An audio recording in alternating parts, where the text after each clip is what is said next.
Hi everyone, welcome to this M2D2 talk. Today we are going to talk about transferable acceleration of molecular dynamics by learning time-coarsened dynamics. We have two speakers today for more fun, Andrew and Leon. Thank you both for accepting to present your work to this group today. And a bit about the speaker before we start. Andrew Foong is a senior researcher at Microsoft Research, working as part of the AI for Science program. He previously did his PhD in computational biology at Cambridge, and his interests are broadly at the intersection of probabilistic modeling and deep learning. And our second speaker, Leon Klein, is a fourth-year PhD student at the Fred University of Berlin, where he is part of the AI for Science group under the guidance of Frank Noe. And in 2022, Leon sees the valuable opportunity to make a significant contribution as a visiting researcher in AI for Science with the AI for Science team at Microsoft Research. Thank you both again for accepting to present your work to this group, and looking forward to it. Great. Okay, so I'll just get started then. Thanks a lot for coming. As I said, we're going to talk about this paper, Timewarp. And the first thing to say, so this is a paper that we're going to be presenting at NeurIPS 23. So if you're going to be there, then it'll be great to catch up with you in New Orleans.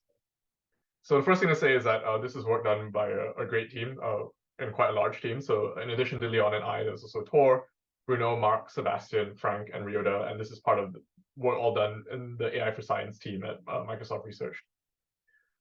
So I don't need to tell you guys that there's been a breakthrough in machine learning for proteins, but just to recap anyway, we all know that DeepMind's AlphaFold 2 has been widely regarded as solving the protein folding problem, which is that of predicting the 3D structure of a protein from its amino acid sequence. But we also know that static 3D protein structure is not everything that you might want to know about what a protein does. Often we want to understand the dynamics of proteins and also their interactions. The tool that is tried and tested to do things like this is something called molecular dynamics. And here's like a little GIF of some random molecular dynamics simulation. And in principle, molecular dynamics tells us much, much more than just the folded state or the static 3D structure of a protein. It can describe how proteins fold or misfold sometimes. It can describe what the intermediate states are in the folding landscape. You can use it to figure out what the transition probabilities are between these states. It can tell us free energy landscape. So free energy landscape is basically like a probability density, but over the different states a molecular system can take. Can also tell us interesting things about how proteins interact with ligands that bind to them. And really, in principle, you can answer any question framed at the atomic level, because what MD does is it simulates what all the atoms are doing. This is routinely employed by big pharma companies for drug discovery. And the key idea here is a very simple one. In molecular dynamics, you need to integrate Newton's laws of motion, and you add a stochasticity term, which represents thermal noise. Oh, and by the way, if you have questions, feel free to interrupt me, and I'll be very happy to take questions during the talk. And hopefully there'll also be some time at the end for questions. Now, we know that MD simulates stochastic molecular motions, but there's actually an issue with applying MD to every system that you care about. And this is really an issue to do with how many time steps you need to do to simulate these motions. It's quite common to use a time step for your integration, which is of the order of delta t equals 1 femtosecond, which is 10 to the minus 15 seconds. Now, there are problems that arise from this. First of all, many interesting biophysical processes, such as folding, unfolding, things that you might be interested in simulating, can take upwards of a millisecond. So that is already 9 orders of magnitude higher 12 orders of magnitude higher than the integration time step. So you already need 10 to the 12 integration time steps to simulate an interesting process like that. This is just too long for a lot of feasible workloads. And secondly, from a machine learning point of view, these molecular dynamics simulations are not transferable. What I mean by that is that every time you run a new molecular dynamics simulation, once you've set all the parameters of the force field, which have been set by graduate students over decades, it's as if you're running the first MD simulation that's ever been run. So in some sense, you're not using the results of the previous MD simulations you've run to learn about how to run more efficient MD simulations in the future. It's almost as if every result that you've run before has been deleted and you need to start from scratch all over again. So from a machine learning point of view, this is an enormous waste of information. You're expending a lot of compute to generate these simulations, but then you're not learning from these simulations to make your life easier when you simulate a new system. And because your time steps need to be so small, and you're often interested in these long timescale processes, MD is actually a tremendous consumer of worldwide supercomputing resources. Enormous amounts of compute each year are spent running these classical simulations. So the question we want to ask, and I would say modestly, just barely begin to answer and barely give an introduction to with the Timewarp project was, can we try to tackle some of these problems with a deep learning based approach? And as you'll see in the talk, the answer is yes and no. And I'll try to walk you through our approach. So the first concept I need to introduce is that of the Boltzmann distribution. So many applications in MD essentially boil down to sampling from a distribution called the Boltzmann distribution. And what is that?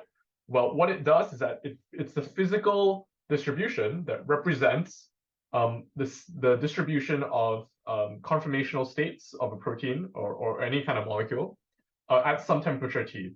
So as long as you're at some finite temperature, you're not always going to be in the same state. There's going to be some distribution, and the Boltzmann distribution tells you how that's described mathematically.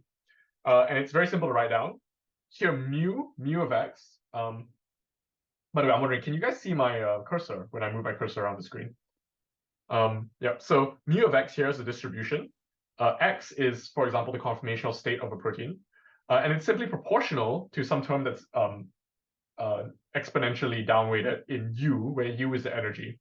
And it's divided by KB, which is Boltzmann constant, and T, which is temperature. So if you work in energy-based models, this is essentially an energy-based model, but this is a real physical one. It's one that nature gives us. So U of x is the potential energy function, as I mentioned. And the problem here is that even if you know what U of x is, often we know a good approximation to U of x, sampling IID is intractable for the same reason that sampling from an energy-based model is often intractable. However, these really long MD simulations that I've talked about previously, they provide samples from mu of x asymptotically. If you were to run them infinitely long, you would get IID samples in the end, but it's much like MCMC, Markov chain Monte Carlo. You don't have guarantees, and often you don't know how long you need to run your simulation for to converge. So let me take a detour a bit. I've talked about the Boltzmann distribution, mu of x. That's what we want to sample from. It's an IID distribution. It doesn't depend on time in any way. But in order to get here, the Timewarp project, what we looked at was actually the conditional distribution. So what do I mean by that? So what I mean is, imagine the state of the system at a time t. Let's call that x of t in yellow. And then let's imagine some time tau into the future. And that time is called t plus tau. And then the state will be different in the future than it is currently, because it will evolve according to Newton's laws, but it will not be deterministically different. There will be some noise in that change. And that means that the conditional distribution of the purple future state, conditional on the yellow current state, is going to have some variability in it. And I'm going to call this distribution mu again, but now it's a conditional mu. It's mu of xt plus tau given xt. So if you want to visualize this, x of t is just this dot, the current state, and you can imagine this plane here represents phase space, represents a space of all configurations. And depending on the randomness, or you can think about it, depending on the randomcy that you have in nature, you might end up in in various different places at time t plus tau, and that distribution is what I mean by mu of x of t plus tau given xt. So why is that an interesting thing to look at? Imagine you could sample from this conditional distribution directly. what you could then do is you could set tau to be a time step that's much, much greater than delta t. So remember, delta t is integration time step that's commonly used. It's 1 femtosecond, 10 to the minus 15. But if tau is much greater than delta t, and if you could sample it from directly, you could propose transitions that step you, in effect, tau into the future. And what we can do further is, if we can know the density of mu in closed form, then we can actually correct these proposals by using the Metropolis-Hastings algorithm, which is well-established algorithm for making sure that the asymptotic distribution of a Markov chain matches the target. What we're going to do then is model the conditional distribution I was talking about using a neural network that is trained on a large data set of trajectories. So for all these trajectories, you know what the transitions are going to be, and you get a model to learn what these are going to be. So the thing to have in mind here is, imagine some small peptide, this tiny protein. At some time t, it looks like this. At some time t plus tau, it looks like that because of the force field and because of thermal interactions. And imagine some time tau, which is much, much greater than integration time step. So in this case, imagine 10 to the 5 integration time steps. This is what our model is going to try to learn. It's going to try to compress the work of 10 to the 5 integration time steps into a single model forward pass. So in order to learn how to do this, you need data sets.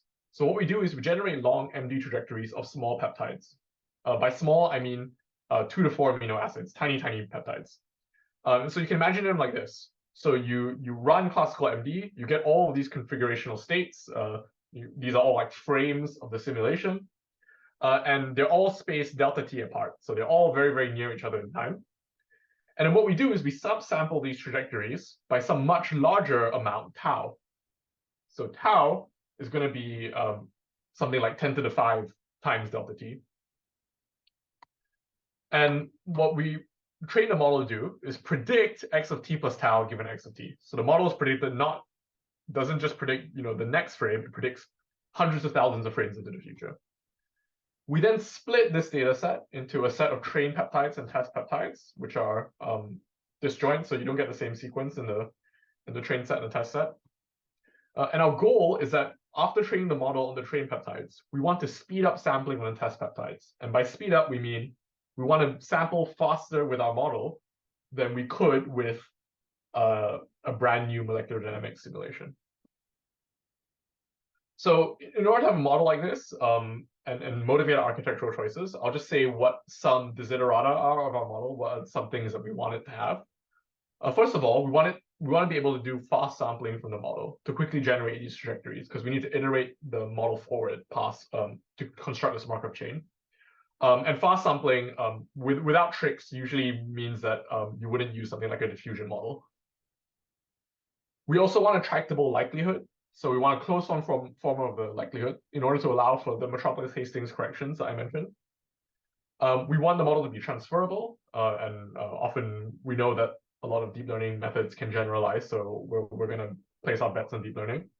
And also, we know that there's lots of physical symmetries in the system, so if possible, we want to incorporate as many of these as possible. So the model that we settled on was to use a conditional normalizing flow. And let me just quickly go through what that means. Recall that we want to model the conditional distribution mu with some parameterized model distribution p theta. And to do this, we're going to use a conditional normalizing flow, where the generative process is you sample from a Gaussian distribution, like a standard normal, and then you define the output at time t plus tau to be some neural network applied to the noise z, but conditioned on the current state x of t. So if you think about it, it looks like this in the diagram. You have the prior sample z. It gets passed through a bijection f theta, which is parameterized by neural net, and you get your future sample out in purple. And this bijection itself is conditioned on the current state x of t. So it's important to remember here that in order for this to be a legitimate normalizing flow, you need the map from z to x of t plus tau to be invertible, but it doesn't matter whether the map from x of t to x of t plus tau is invertible or not. That's incidental. The nice thing about this is that you get quick sampling and a tractable formula for the density of the output. So that's the first two desiderata easily resolved. So now I'm going to go into what the architecture of the model is, and this is a somewhat complicated diagram, and I'll just try to walk through it piece by piece to explain what architectural choices we made. So our model at its heart is a real NVP normalizing flow. So one of the most basic kinds of normalizing flow there. Our model acts on the all atom representation. So it acts on every single atom in the system, including the hydrogen atoms. It works in Cartesian coordinates. So we didn't bother using internal coordinates because we wanted to consider a very generic form of model. So if you have two amino acids, you could choose a very trivial internal coordinate system based on the torsion angles that will make this problem extremely easy to solve.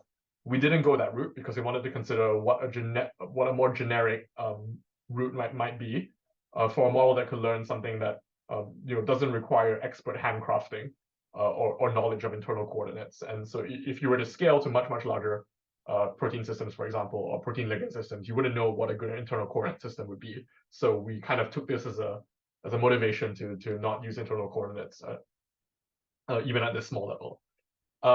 And what it does is that it takes this all atom representation in Cartesian coordinates and applies a permutation equivariant transformer to it in order to obtain its predictions.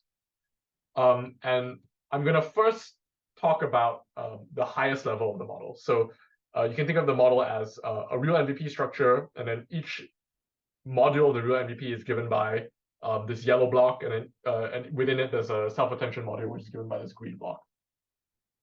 So if we first talk about the real MVP, just to recap, real MVP works by performing affine transformations of some dimensions based on others. And what we're going to do is transform two sets of variables. We have ZP and ZV. ZP are the position variables, represent the positions of the atoms. And ZV are kind of like velocity variables to represent a kind of velocity term for each atom. And we're going to transform the ZPs based on the ZVs and vice versa. And so in order to compute this transformation, you need to use a neural network. And what we use is something that we call an atom transformer. It's a simple modification of a transformer. And we're going to stack many of these transformation layers to form our real MVP. And finally, our flow predicts the change. It's a residual flow. It kind of predicts it's not a residual flow, but it predicts the residual in the positions. So I talked about this atom transformer, and I'm just going to go a bit into how that relates to regular transformers. So in this atom transformer, what we do is we concatenate the latent variables. So Z is a variable that comes from the standard normal Gaussian. We concatenate that with a conditioning state. So X of T is the current state of the atom, and also some embedding which embeds the feature, the atom type. So we have some fixed one hot embedding. One embedding will mean hydrogen, one will mean carbon, one will mean oxygen, one will mean nitrogen. We pass this through multiple transformer blocks in order to predict the change that we need for the real MVP. But instead of using regular multi-hit dot product attention, we actually found that some very straightforward kernel self-attention performed reasonably well and was much cheaper to compute. And I'm going to talk a little bit about that in the next slide. And what it outputs is a scale and translation factor. So if you're familiar with real MVP, every coupling layer needs to output a scale and translation factor, and this is what the transformer does. Okay, so finally, I'm going to talk about this kernel self-attention thing. So how does this self-attention work? Well, it's very straightforward. Instead of computing the attention score based on a linear projection, we simply compute a Gaussian RBF function on the interatomic distances between atoms to compute attention weights. And this is an extremely simple inductive bias. It says that if two atoms are near each other, we attend to those atoms strongly. And if an atom is very far away, we attend weakly to that. So in a way, it's a bit of a physical inductive bias, but I'd say the main motivation for this was that it was something simple that worked, and it's very quick to compute. And the bias here is that nearby atoms should have a greater effect than far away atoms. We also implement a multi-hit version of this, which is exactly analogous to multi-hit dot product attention. So with that, we at least have some takes on everything. So our model we can sample from it quickly because it's a real MVP. Sampling is fast. Tractable likelihood, because we can use the Jacobian formula just like any normalizing flow. Transferability, well, this remains to be seen, but in deep learning, as long as you have enough data, you can usually transfer.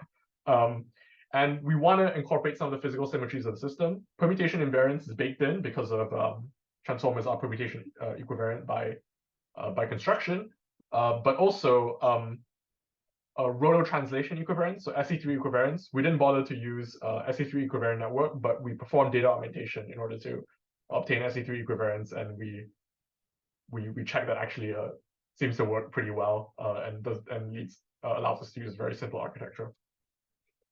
So I've talked about the model architecture. I'm going to briefly talk about how we can sample from the model. So I mentioned earlier that we're going to use Metropolis-Hastings corrections so that it's asymptotically unbiased. And the way to imagine this is that this contour map here that I've drawn is like a probability density. And every blue dot is a state of the model. Is a state of the molecular system. And every time you sample from the model, that is a proposal that is sometimes accepted and sometimes rejected according to the Metropolis-Hastings criterion. So imagine we start at this top left corner here, and then we make one model proposal that's rejected, so we stay there.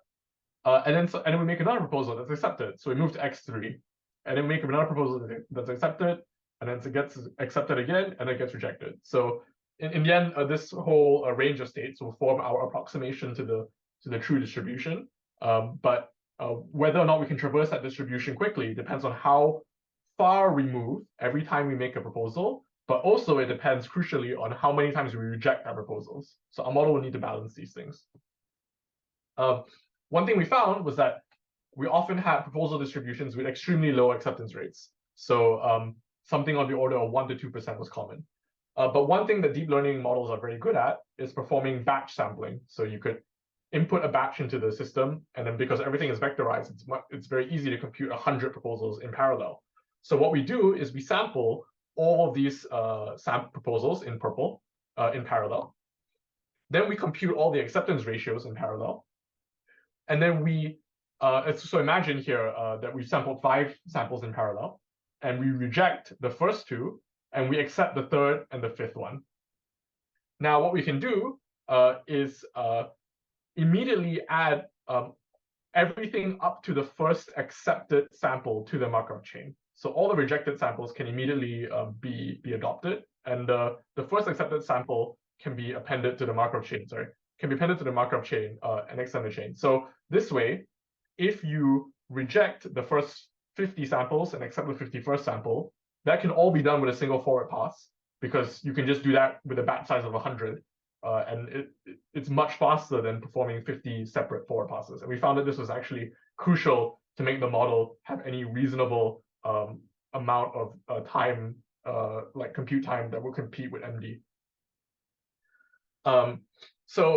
Another thing I want to talk about was we actually are going to talk about sampling in 2 different ways. So we can sample in a very careful way with Metropolis-Hastings corrections. This is going to be asymptotically unbiased. We have mathematical guarantees that it's going to match the Boltzmann distribution that we want. But we found that if we also just accept every single proposal, don't bother about corrections, it turns out that the model still samples lots of physically plausible configurations, but it allows us to explore the distribution much, much faster. So we have no guarantees here. It's going to be biased, but it's useful for exploration, and we call this the exploration algorithm, and we'll present results in both of these versions of this algorithm. And the last thing I want to talk about is the training objective. We have 2 stages of training here: likelihood training and acceptance training. Likelihood training is vanilla maximum likelihood, predict the future state from the current state. So just like any other normalizing flow. Acceptance training maximizes this Metropolis-Hastings acceptance probability, which I mentioned was important. The important thing to note here is that you can find some expression for the acceptance probability and simply maximize it as an auxiliary objective in order to try to make it more likely for the model to propose good states. And lastly, there's an entropy term that we add to encourage exploration and reduce the probability of mode collapse. So that's all I want to say about methods, and I'm going to move now to Leon, who's going to tell us about the experimental results. So I'm going to stop sharing, and then Leon can take over.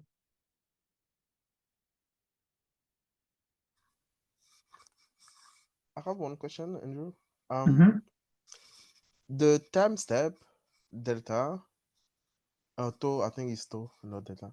Isn't that too large to like, because anything can happen given the stochasticity of the system, right? Like, especially if you are just starting from the position and you don't have any information about the velocity of the system and the force applied to any atom of the system. So yeah, I'm looking forward to the experiment. I already know this. It's a great question, great introduction to the experiment, honestly. Yeah, well, let's see if this really works. Yeah, it's a great question. Because of course we want these large time steps in order to speed up MD simulation, but on the other hand, we also want to have sensible output, sensible steps we then can accept or reject with the Metropolis-Hastings criterion. So yeah, we test this on mainly on two data sets. One are dipeptides, so 2 amino acids. As there are 20 different amino acids, we have 400 possible configurations or possible dipeptides, and we train on half of them and try to predict 1 million MD steps ahead.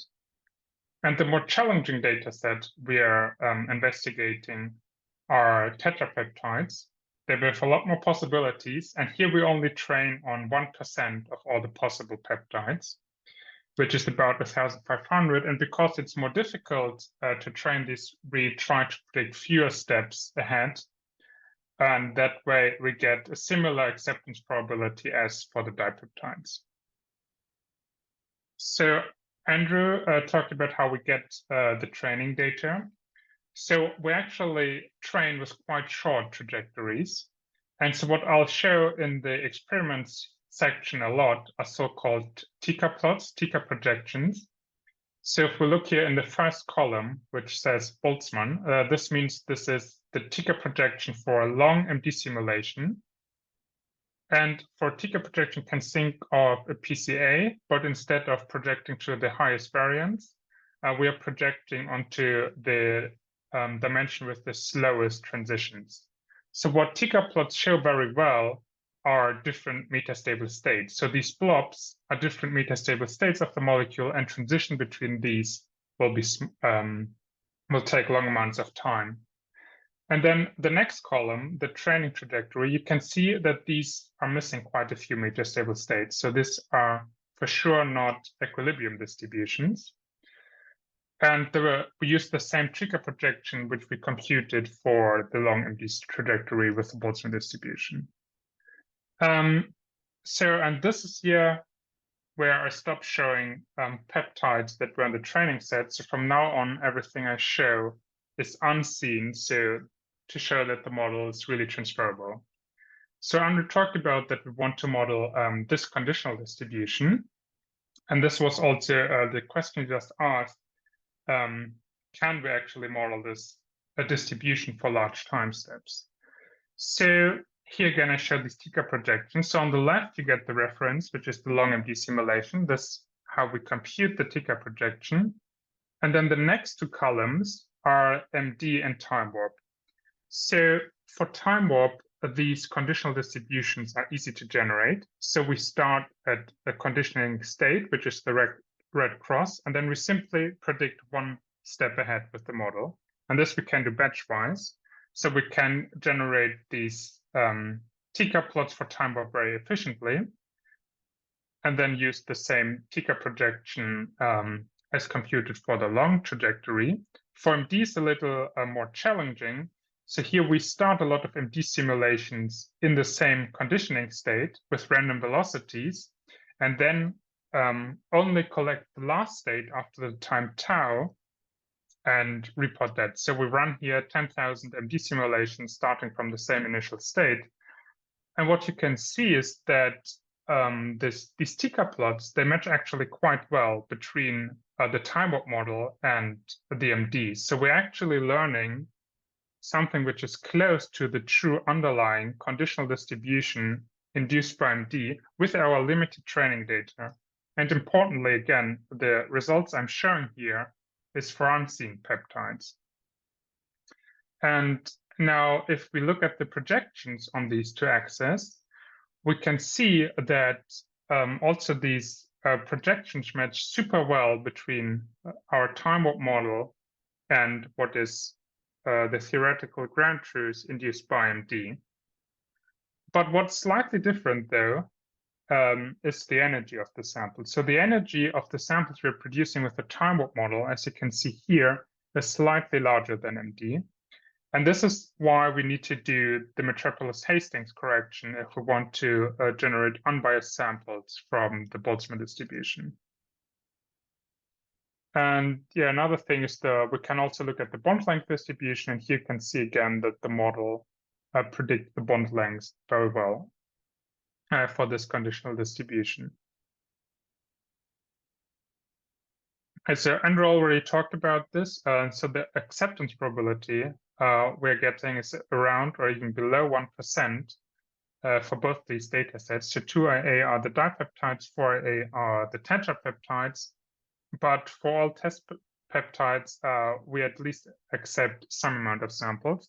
And this makes it super important to use this batch acceptance algorithm Andrew introduced.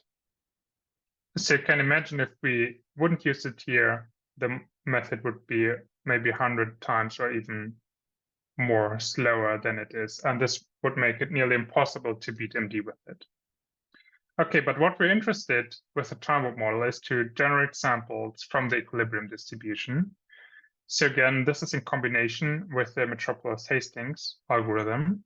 So you again show TICA projections, and this time also the time-warp simulation is run for a long time. So this simulation ran for about 2 days.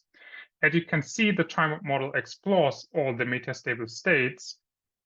And importantly, if we do now again this projection on these two TICA axes, which is then actually the free energy, we can see that the free energy landscapes match nearly perfectly.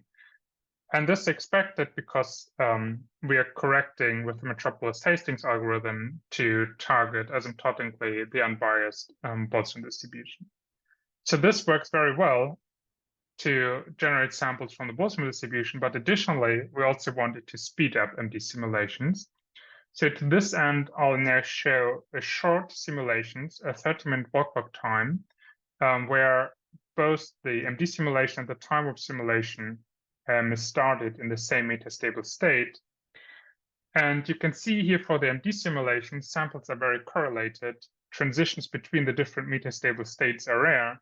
On the other hand, the time-warp algorithm, even with the Metropolis-Hastings correction, transitions super frequently, basically explores all metastable states immediately. You can imagine here the correlation between samples is significantly less for time-warp than for MD. So we're actually speeding up the simulation here.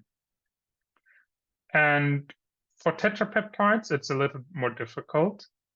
So in the top row, you can see that we explore all metastable states during the 2-day simulation time.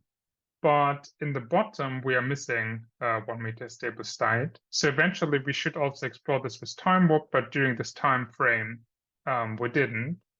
And then we again can look at the free energy projections. We see that they match very well, unless, of course, we are missing some metastable states.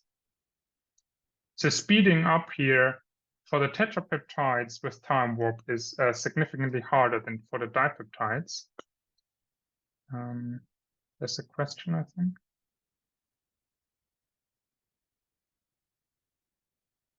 Oh, okay. The question is, do we get the frequent switching between metastable states thanks to the entropy regularization? Yeah, I mean, the entropy regularization was there such that the model does not just doesn't predict an update with the because this, if the model doesn't predict a large update, the acceptance probability, of course, will high, right? If it doesn't predict an update, the update will be accepted. That's why the entropy term is there. So in part, yes, we get these transitions, or we encourage the model to explore a lot of the phase space, do these large steps. But I think we would get these also if we just would do likelihood-based training, because the distribution we are showing the model is with these frequent transitions between the metastable states, because the time lag tau we are choosing is so large. And so to quantify the speed up, we are comparing the effective samples per second. This is essentially the number of uncorrelated samples we can generate per second, and this can be computed with the autocorrelation of samples. And so here on the left, you can see for the dipeptides. There we get a speed up for most peptides. Where we don't get a speed up, like on the right-hand side, this is where the peptide is very simple. There's essentially only one metastable state, so no transition happening. And then it's difficult for the Timewarp model to speed that up. And for the tetrapeptides, you can see the speed up is not so good. So for half of them, you can see here, we get a speed up or some amount of speed up. But the gray area is where we didn't explore all metastable states with the Timewarp model. So this data set is definitely very challenging. However, Andrew introduced also the Timewarp exploration algorithm, where we do not use the Metropolis-Hastings correction. And this allows to speed up things significantly, but of course comes at the cost of no longer generating unbiased samples. So now it's the middle column, which shows here the exploration algorithm. And this, in contrast to the other two, which run for 2 days, only runs for 30 minutes. So you can see we explore all these metastable states, even the one which wasn't found with Timewarp in combination with the Metropolis-Hastings algorithm in the bottom row. And in the middle row, interestingly, we get an additional metastable state the other two methods did not find. And I'll get to that in a second. But first, let's have a look again at the free energy projections. So with Timewarp in combination with the Metropolis-Hastings acceptance is shown in green, and this matches the free energy landscape quite well. But interestingly, also the exploration algorithm, the free energy we get with that, is quite close to the MD simulation. Although, of course, the energies, as you can see here, are higher for the exploration algorithm. And this, of course, because, as we have seen for the conditional distribution, that already there the energies were slightly too large. But the model does not diverge, so we can still continue sampling and explore the whole phase space. And this is actually a lot faster. So I will show again a simulation comparing these three methods. So MDs on the left, samples are again correlated. We're not transitioning to other metastable states in these 30 minutes, while on the right-hand side with the Timewarp exploration algorithm, we are quite early transitioning between metastable states. And eventually also the Timewarp MCMC algorithm also shows transitions. And this is, again, for 30-minute walk log time. So you can see here the Timewarp exploration algorithm explored all 4 metastable states. Oh, is there another question? Oh, sorry. So yeah, for the Timewarp exploration, we explore all metastable states in 30 minutes, while the other two methods failed to find this 4th metastable states in 2 days simulation time. So now the question is this a real metastable state, or is it something the model thinks it's a metastable state but does not exist in reality? So this happens actually for some peptides we have tested on. So here are 2 examples. And in both cases, the exploration algorithm finds a state the other 2 don't. So what we did then to verify these states is that we started Timewarp simulations as well as a lot of MD simulations from what we thought as neighboring metastable states. And you can see that both the Timewarp, but crucially also the MD simulation, end up sampling in this metastable state. And what we did then is that we started from these points we sampled from this a potential metastable state, that we started new MD and Timewarp simulations. And this you can see on the right, that we have, that we are staying in this metastable state for most of the time, and then have some transitions to different states. So with that, we verified that we actually find new metastable states, which are valid ones, which the other two methods failed to find in the 2D simulation time. So if we then again look at the speed up we are getting with the exploration algorithm, although you have to keep in mind that now we are no longer sampling from the Boltzmann distribution, but from a distribution which is slightly shifted. And so for the dipeptides, we are getting a speed up between 100 or 1,000 for most dipeptides. And even for the tetrapeptides, we get quite significant speed ups, as shown on the right here, between 10 and 100. And the green area now shows when the exploration algorithm finds more metastable states than MD. And this comparison here is shown for single exploration trajectories. So we do not use any parallel sampling. But you can imagine, like with the previous method, we can easily sample a lot of these trajectories in parallel. And so we could easily fit 100 on these on a GPUs, and then we get another speedup factor of 100 for these methods. So the exploration method is very efficient in exploring the whole state space fast, or to verify other more exact methods like MD if they explored all the possible metastable states or not. There's a lot of related work to Timewarp. One thing I want to highlight here is the implicit transfer operator learning by Schreiner et al. So for Timewarp, we need to fix the time step tau we want to learn on before training. And then we collect our data and then we train the model on this.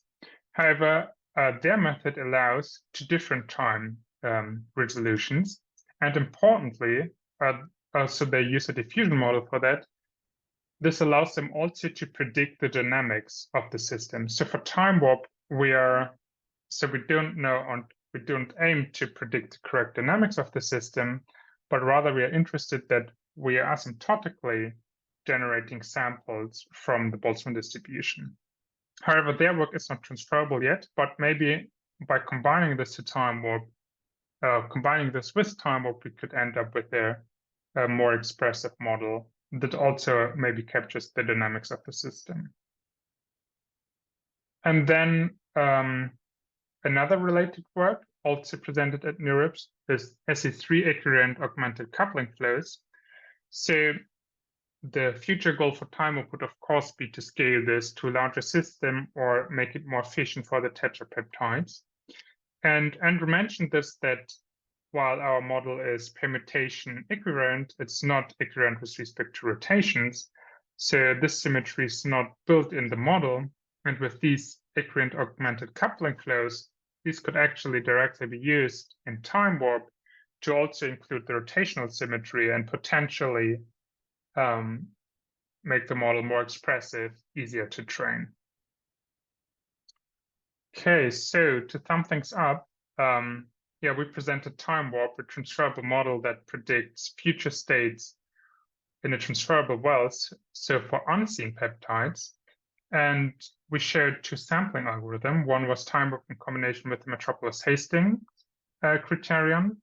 There we saw that we could speed up a lot of dipeptides and some tetrapeptides, but we would end up with the asymptotically unbiased samples from our target distribution. But we could also employ Timewarp in exploration mode, where we see a speed up for dipeptides and tetrapeptides, but this comes at the cost that we no longer sample asymptotically unbiased from the target Boltzmann distributions. But this can still be used to explore the whole state space, explore all metastable states, and much faster than MD. That's it. Thanks a lot for listening. And yeah, we're happy to answer more questions. Thank you so much, Andrew and Leon. If you have any question in the audience, please just raise your hand or write in the chat, and we'll be happy to take them. Dennis, please go ahead. Thank you. Sorry. Thank you very much for an excellent presentation. It was a really clear one. I have several questions. The first is like the most obvious about the limits of generalizations. So I asked already something in the chat, but my question was more pertaining to more complex systems. And honestly, I do not know that much about molecular dynamics in that the answer was that essentially we, during training, they allow our system to look at a whole spectra of metastable states in which our dipeptides or tetrapeptides can be. And this allows us to generalize to unseen dipeptides and tripeptides. But if we go to more complex systems, can it be that essentially if we train only on like first half of trajectories, and maybe there are some unseen, like principally unseen types of metastable states for these particular systems, which, for example, like need more time just to converge to, then this will broke, right? And I just would like to know some intuition about like more realistic larger systems, how frequent this behavior can be. Yeah, I think this is a very good point. So I think why it works here with Timewarp, where we have these short trajectories, is that the initial state is random, right? So we'll explore all the possible metastable states just by chance because we have so many initializations. So this might be possible for larger systems as well, but I think that's true. If there are states we haven't seen during training, or not at all during training. For example, let's say we train on large proteins and we never see folded states, then it's probably infeasible to learn a model that predicts their good states. But so an important part of Timewarp is that we do not need equilibrium distributions to train it. So what we could do in that case for the bigger systems, if we know for some all possible metastable states, we just generate short trajectories in these metastable states and use them for training. And this might then be enough that the model sees all the possibilities there are between metastable states. Does this make sense? Sorry, you're muted. Yes, I said that. Yes, it's a great idea. I think it makes sense. The second question is like very simple. Your architecture uses conditional normalizing flows, and I just want to know, like how many steps do you perform in your system? I would say like would it benefit from applying those rectified flows and flow matching methods instead to speed up a little bit the generation, or is it not really concerning here because we do not like do that much steps anyway? So yeah, I understand that this is not continuous normalizing flow, but conditional, right? So it is like discrete layers. Yeah, it's a good question. Andrew, do you want to answer this? Or? Yeah, so I think what matters is the total forward pass time, I suppose. So with a flow matching system or diffusion model, you perform many forward passes, and then each forward pass would have would have to go through some number of layers of the network. With a real MVP, you have all these coupling layers, and you need to kind of do a forward pass through all the coupling layers in order to get a sample. My guess is still that even with like flow matching, it will be hard to end up with a similar quality model that has that has like the same that has like a shorter forward pass time than with a real MVP. That's my guess, but I'm not sure. So it could be that you could make a much shallower network and have many more forward passes because of the because of the ODE integration. So, but yes. Yeah.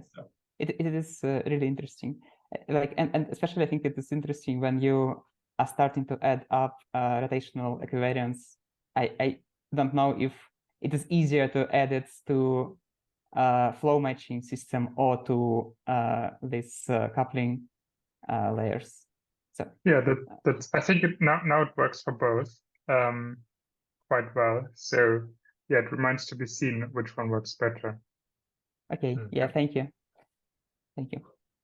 So there are a couple of questions in the chat. So one question from Jiarui, saying that it's surprising that the model confronts the cursive dimensionality of MCMC even with a 4-peptide system. I agree. 4-peptide systems are extremely small and they're not actually very interesting. But the reason why the model is running into this problem so quickly is because we're modeling everything at the all atom level in Cartesian coordinates. So like a 4-peptide system would have something like, I don't know, maybe like 80 atoms. Yeah, 80 to 100. So and each of those would have 3 degrees of positional freedom. So we're talking about several hundred degrees of freedom that the model needs to model. So in order to make this practical, it would seem that the logical thing to do would be to do some kind of coarse graining and not model every single atom. But at that point, it becomes less clear how you compute the energies for the Boltzmann distribution in order to perform Metropolis-Hastings correction. So I think it's really this desire to perform Metropolis-Hastings corrections and make everything asymptotically exact, which is making the model's job very difficult. And if we relax that condition a lot and don't bother to do Metropolis-Hastings corrections, then I think we could quite easily scale up quite a bit further than what we have done. Yeah. We have another question from Xiao. Sorry if I'm mispronouncing your names. Have you compared the performance of different compositions of peptides? Are large side chains more likely to be causing trouble? Leon, do you have any thoughts on that? Oh, that's a great question. I don't think we actually did this, but this might actually be the case. Yeah, that's a fair point. So we just drew the peptides from the test set randomly. So definitely for the dipeptides, what caused trouble or where the speed up was pretty bad is when there were so many constraints that there are actually just one metastable state that's possible. And then it's of course much easier for MD to sample this then, or the benefit of using Timewarp there is not there at all. But yeah, I would share the intuition that probably large side chains make it more complex as there are more potential clashes and so on.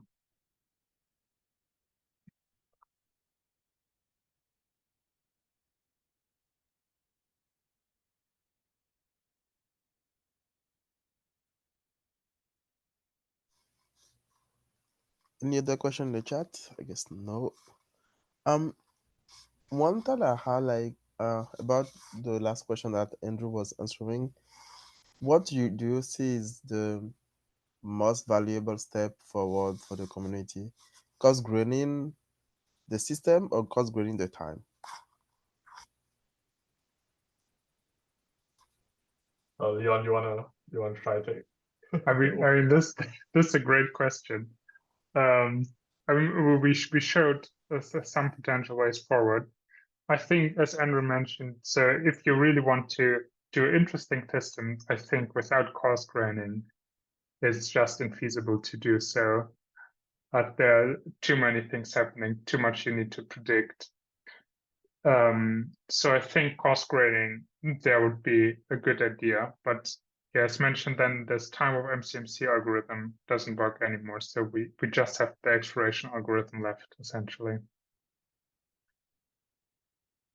Yeah, but the other thing like cost grading time, try different time resolutions might also help, like the related work showed, right, of the transferable. Yeah, the one I showed.